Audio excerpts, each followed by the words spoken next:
Has anyone here ever actually called into one of the FBI rewards for information on criminals and won the money? And what happened? 10 years ago I'm working front desk at this third-rate motel and I'm the only employee on property until 7 AM. So I get this report of an unruly guest and check it out. Dude's whacked out on something, threatening other guests, and I call the cops to remove him. On their way out they tell me he's got active warrants in another state. I don't think anything of until 3 months later I got a check sent to me at work from a sheriff's office to states over. Turns out the guy was wanted for a double murder and I got the reward when he was convicted. I felt pretty good about that. Semi-relates I guess. I made an anonymous tip to a local library about someone posting online about wanting to do something sexual in the bathroom of the library. Local police and FBI gave me a call on my actual number, not the one I used to call in the tip, and asked me a few questions.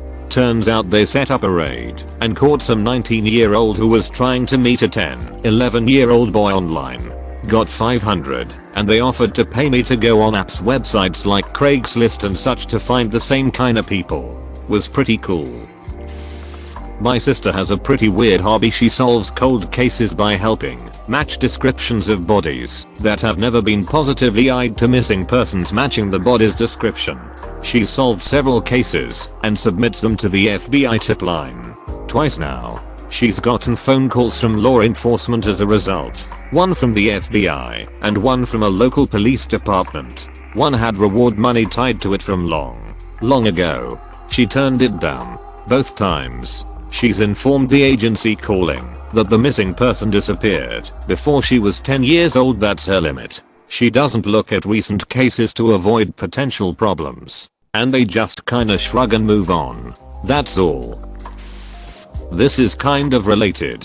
When I was younger there was a bad drought and the lake I went to fish at was probably 10 feet below where it usually is, maybe more. And I went to go fishing under a bridge with my stepdad. I got bored, so I started playing in the rocks. I found an old pocket knife and a pistol. Turned the pistol into the local police department and got a medal back from them and a letter where it was used in a case to convict a murderer. I don't really remember the details. I was in 4th or 5th grade.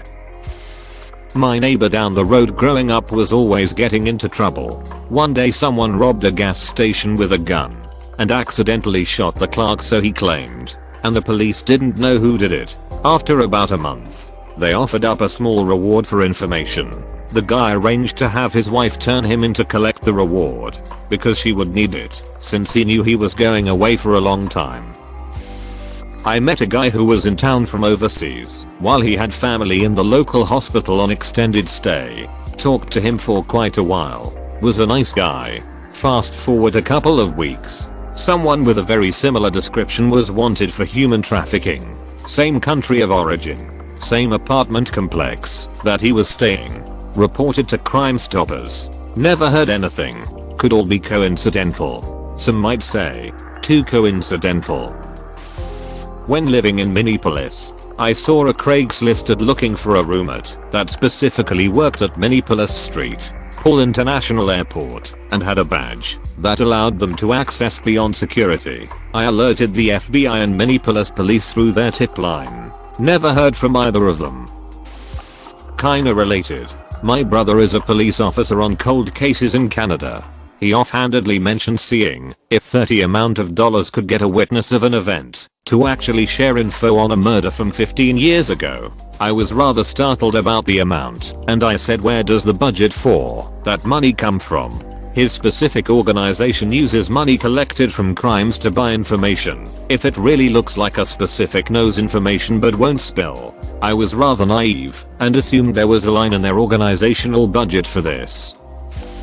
Long time ago, 20 plus years, a nearby bank was robbed at gunpoint. The article had a very good photo of the guy. Turns out, he was my sketchy neighbor. Saw him that morning. He was still wearing what was shown in the photo. Long story short, cops bust him. He goes away for a long hitch. They said a small reward is available. Told them to donate it to a nearby animal shelter. Everyone wins. Well, almost everyone. I chased down a commercial truck hijacker. I saw him hijack a truck full of merchandise and cigarettes. He left the driver bloodied in the street, but he was otherwise okay. The hijacker didn't know much on how to drive a stick, so it gave me enough time to get to my car and try to follow him. I came across a police car cruising the neighborhood and flagged them down. I told them what happened, but they didn't seem to care. They turned in front of me in the direction I was headed as I continued to search for the truck. I suspected that it had turned down a side street. As we came towards that in the road, the stolen truck turns in front of us headed in the opposite direction. The cops move a little to the side to allow the truck to make its turn. I turned my car sideways to block the truck and laid on the horn. I could see the two cops look at each other like, WTF. They sat there wondering what the heck I was doing. So I got out and ran toward the truck, which spooked the hijacker. As he ran, I double checked the truck to make sure it would not move anymore. I saw a fake gun on the floor and a pipe wrench. I took the pipe wrench and proceeded to chase the hijacker. When the cops saw me chasing the hijacker, they got out and also started chasing him. I couldn't catch up to him, so I threw the pipe wrench at him. I didn't expect it to hit him, but I nailed him right on the head, knocking him down. The cops caught up and arrested him. The hijacker had been wanted for 8 years worth of commercial truck hijackings valued at over $5 million in merchandise. I testified against him in court, and he got 16 years in prison. The company that had been victim to his hijacking sent me thank you letter. No reward from them or their insurance company.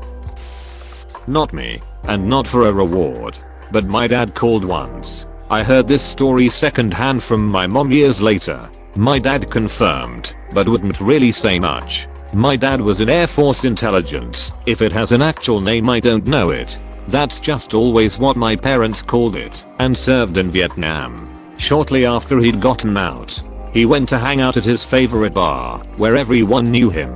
There were a couple new people that had started coming in while he'd been away. I guess one of them would always sit next to him and try to get chatty, but the questions they asked and their behavior attitude set off red flags for my dad. He called the local FBI office and ended up in a meeting with them, etc. I don't know what happened in the end, other than the guy he reported stopped coming to the bar. Beyond that, nothing else was said by my folks. Oh, just remembered. Another time in my early 20s, an old high school friend of mine I'd kept in touch with apparently went AWOL from the Navy. So one day we got a very serious and official knock on our door asking all about my friend, etc. We were clueless, but I heard from others that eventually they caught up with him. Dishonorable discharge, no pay, etc. It doesn't relate directly to what was asked in the post, but around 4-5 years ago, I was checking the Facebook groups and OLX of Brazil to trade the phone I had. Found a guy selling an iPhone for parts. Something inside me made me feel an insane urge to message the guy about the phone. It was clear that it was stolen. The picture he had posted contained a message saying this phone was stolen. Please call number. I couldn't see the number because he had his finger over it. So I did the following. Messages the guy. Played like I was interested in actually buying the phone. To replace parts of my iPhone 6, I had no iPhone to even start. But I said I needed to see the number in the screen to check if the phone was blocked on Apple website. And somehow he fell for the trap. Long story short, I contacted the owner of the phone, who contacted his local police station because the phone was stolen over 14 metro stations far from my area. We set up an investigation with the police, and this is where it gets interesting. The sheriff of that division called me, not on my personal phone, but on the phone of my grandparents' house, which is where I was staying, with no prior information about me, not even my phone number. Sheriff: hi, you are X, right? Me: hello. Yes, I am. Sheriff: yeah, we are just testing our tracking tool. Anyway, let's set up a plan. I helped them making a plan to capture the guy who was selling the stolen phone. The operation happened 3 days after the call and the guy was arrested. I got a call from the sheriff after they arrested him. Turns out the whole division stopped everything they were doing to actually witness the arrested guy arriving at the unit. Turns out he had many warrants and had been in jail 3 times. He had a warrant for robbing a place with a gun. And turns out his whole family was wanted for crimes of the same kinds he committed. Even his mother. He was sentenced for 7 years in prison. I still have the sheriff personal phone number WhatsApp, and from time to time he talks to me to try to convert me into a cop. I know it sounds like a movie story. If you don't believe in it, I'm fine with that. I have my grandparents and my father who witnessed the whole situation unfolding, and this is already enough.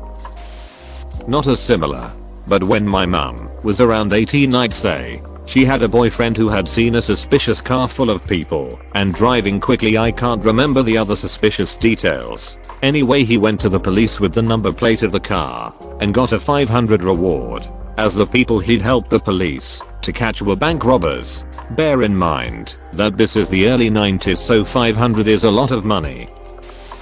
I called Crime Stoppers once. The local news released a video of someone violently robbing a store. They beat up the cashier pretty bad. I knew it the second the video started who it was. A guy I used to party with and had spent the night with a few times. The Crime Stopper folks gave me a number to write down to claim the money if he was convicted. I wrote it on my hand, then washed it off accidentally like an idiot. It was on the smaller side, I think around 1k, but it would have made a big difference at the time. And the guy did end up getting convicted and is still in prison now. I'm sure a bunch of people called in, though, so I don't know how much I would have gotten. Anyone who grew up in my area who was around my age would have known the guy. Not related to getting a reward, but my sister's husband is a CPU analyst, works for the state, and his job is help Leo catch pedophiles and such. My sister told me some what he does, and I'm impressed. He once helped catch a ring of pedos, I think 7 or 8 guys. So once I were deer hunting, and I asked him about his job, and he said he meets with some shrink twice a week, because the stuff he sees, his weeds, is pretty messed up. He said on several occasions on the way home, he has to pull over so he can cry or scream or whatever. Our kids think he's a nerdy police accountant. I'm extremely proud of him. No reward scenario, but it made me think of something neat. I had an NCO in the military that used to operate satellites. He told me a story once where they received an order for a satellite uplink in the middle of some large ocean. They were asking for an obscene amount of bandwidth, and he even had to call his higher ups to make sure the order was legitimate for that ridiculous amount of bandwidth. The order came from the White House. He wasn't given any other information other than to provide the uplink. So he did. About a week later, it was announced all over the world that Osama bin Laden was dead. All we can do is speculate. Really? Only slightly related. At work I worked with this co-worker who did the bare minimum every day, never washed his uniform, etc etc. One day he came in and brought his computer. He said he had a failed part. I was helping customers as I do. I watched him install a new part, mention to me not paying for it, and take it with him. Never saw him pay for it, etc. This obviously didn't sit right with me. I'm not a goody two shoes or whatever, but dude was a douche. Bragged about not paying. I don't know, and I just had too much respect for my manager. He was dope surprisingly for where we worked. He respected us and treated us like people. So I told my manager, dude got fired, and they had kind of a, if you see something you get rewarded. I got like 200 LOL, like 4 times the part that he stole, laughing my butt off. Sort of related. But one day I was browsing Facebook and came across one of those news bulletins from the sheriff's department in a neighboring county about a bank robbery that occurred shortly before the posting. They had a security camera photo of the robber, but no leads on her identity yet. I was like, LOL, that totally looks like my friend's brother. I screenshot it and sent it to her and said, is this your brother? It looks like him.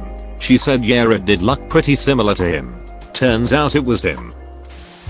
I don't think we have such a reward system in Sweden, but in the mid-90s, when I was younger, around 4-5, my father used to be pro water skier. He and his friends used to train at a local lake, and I was often with him there. One day I was on the pier, while my father and the others were skiing, when I saw the rainbow on the water by the pier. I told my dad about it, and he of course understood that it was not the rainbow, but petrol oil in the water. No one knew where it came from, so they started checking the boat for leaks but found none. After a while someone noticed it was coming from under the water, a few meters from land.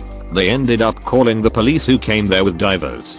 They found 2 cars, a few bags of jewelry, electronic stereo, VHS player, stuff like that, golf clubs, bags of clothes, and parts of a body in one of the cars. Everything had been laying there for a long time. The VHS player was old, like one of the first models released. The cars were also old. The police thought it was things that had been stolen and dumped there. I did not get to see the body, obviously, but apparently it was not possible to identify who it was or why it was in one of the cars. The police took everything they found with them. When they left, my father and his friends were asked a bunch of questions about if they knew who could have put the stuff there, but they had no idea since it had been put there in the 70s, long before they even started to train at that lake. I don't think they heard from the police again after that. The oil petrol came from the cars. Rust had made it so something started to leak. Before the police left, one of the officers told me I would make a fine detective someday. I remember being super proud of that and telling all my friends about, but they did not believe me. Kind of related. One summer, back in the mid-90s, a bunch of us went to Blackpool, UK for a long weekend.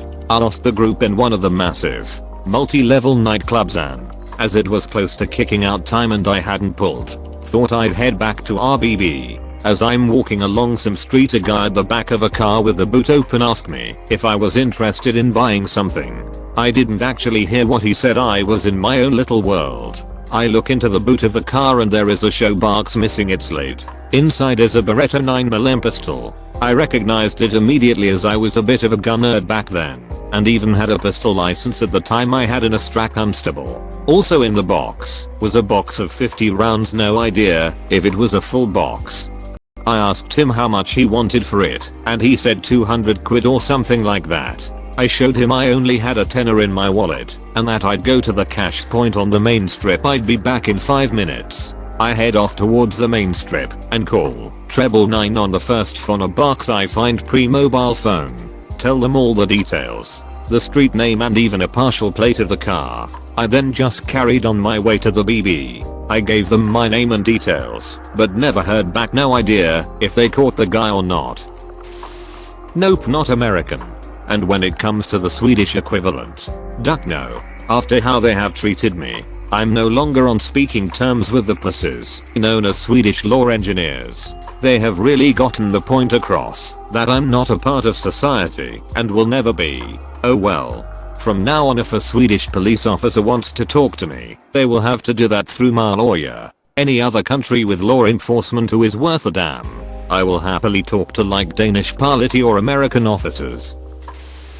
Thanks for watching. Consider subscribing for more videos.